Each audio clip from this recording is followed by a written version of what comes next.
Yehovah Eloheinu Sabaoth, Kadosh, Kadosh, Kadosh. Please fill me and lead me and cover me with your Ruach HaKodesh, that I may speak your written words with boldness to those who listen. I ask all these things in Yeshua HaMashiach's name. Amen. We'll start with the Shema. Listen and obey. Children of Yehovah, pay careful attention and respond. Yehovah is our power and authority.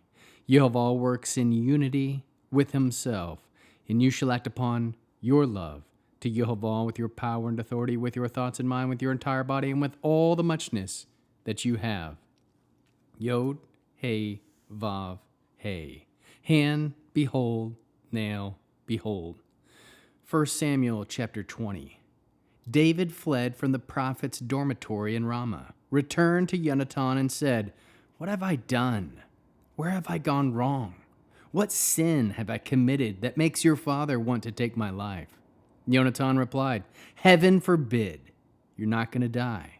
Look, my father does nothing important or unimportant without telling me first. So why should my father hide this from me? It just won't happen."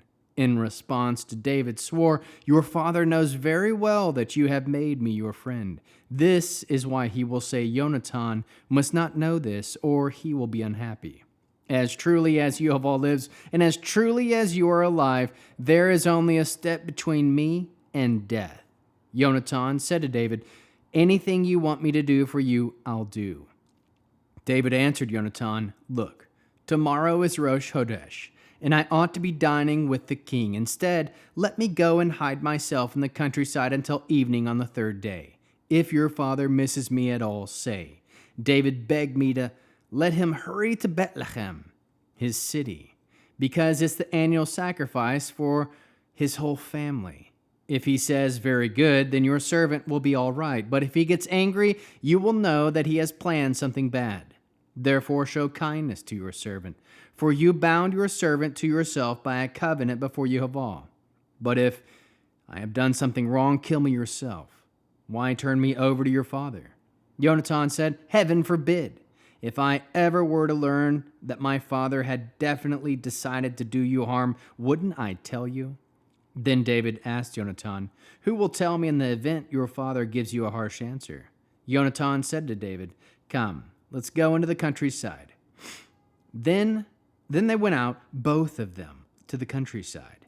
Jonathan said to David, "Yehovah, the God of Israel, is witness. After I have sounded out my father about this time tomorrow or the third day, then, if things look good for David, I will send and let you know.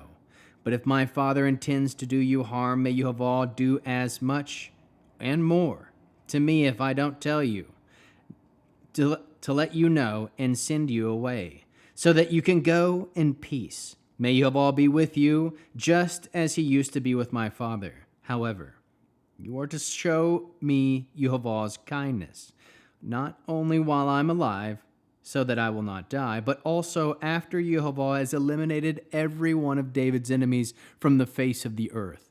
You are to continue showing kindness to my family forever."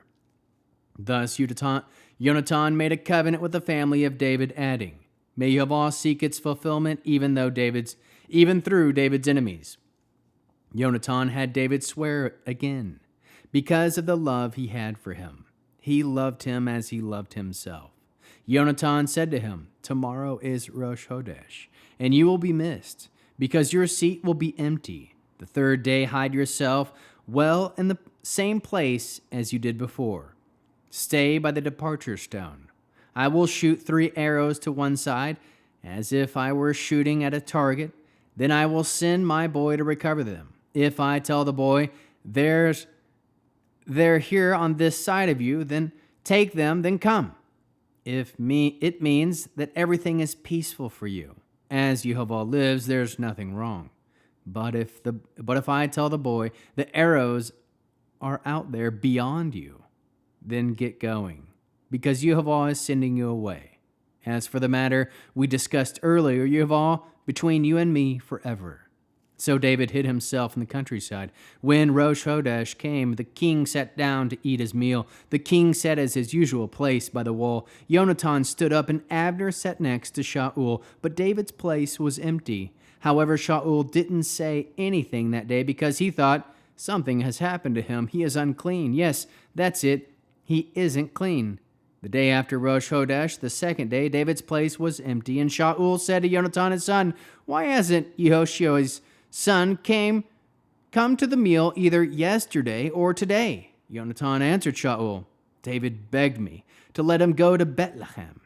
He said, please let me go because our family has a sacrifice in the city and my brother demanded that I come. So now if you look on me favorably, let me get away and see my brothers. That's why he hasn't come to the king's table. At that, Shaul flew into a rage at Jonathan and said, you crooked rebel! Don't I know that you've made this son of Yishai your best friend? You don't care that you're shaming yourself and dishonoring your mother, do you? Because as long as the son of Yishai lives on this earth, neither you nor your kingdom will be secure. Now send and bring him here to me. He deserves to die. Jonathan answered Shaul his father, why should he be put to death? What has he done? But Shaul threw a spear at him, aiming to kill. Jonathan could no longer doubt that his father was determined to put David to death. Jonathan got up from the table in a fury, and he ate no food the second day of the month because he was upset over David and because his father had put him to shame. The next morning, Jonathan went out into the country. At that time, he had arranged with David, taking with him a young boy. He told the boy, now run and find the arrows I'm about to shoot. As the boy ran, he shot an arrow behind him.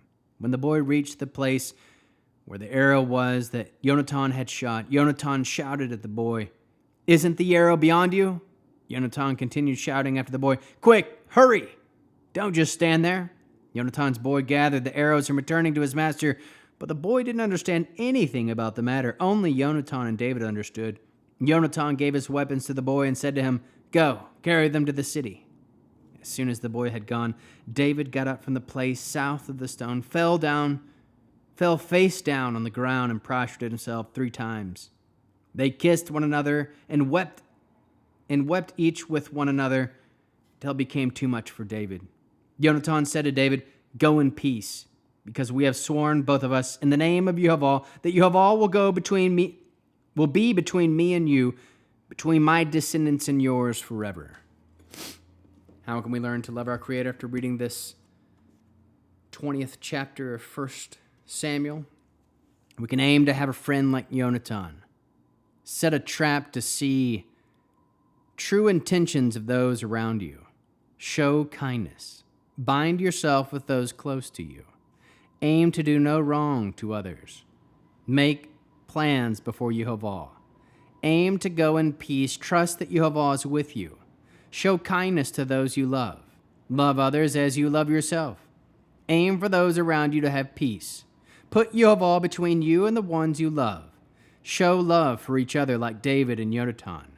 Aim to send off those you love in peace.